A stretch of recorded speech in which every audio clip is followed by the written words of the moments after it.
साहेब, मी खरंच सांगतो साहेब, ज्या दिवशी चोरी झाली त्या दिवशी मी प्रियाच्या घरी गेलोच नव्हतो साहेब. खरंच सांगतो.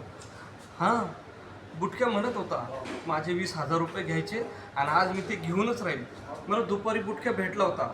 बुटक्या म्हटला होता प्रियाकडून पैसे घ्यायचेत म्हणून. 20,000 रुपये घ्यायचे होते त्याला आणि तो मला म्हटला होता ज्या दिवशी मी प्रियाकडे जाणार ना त्या दिवशी तो मला म्हटला होता आज पैसे घेऊनच राहील साहेब.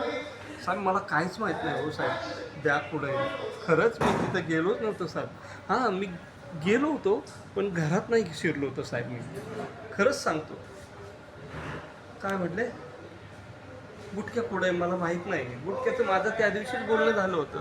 ज्या दिवशी तो मला भेटला होता. चोरी व्हायच्या तो ज्या दिवशी चोरी झाली ना त्या दिवशी दुपारी तो मला भेटला होता. तो मला म्हटला होता. त्याच्यानंतर मला बुटका परत भेटलाच नाही साहेब बघा. खरंच सांगतो मी साहेब. हो.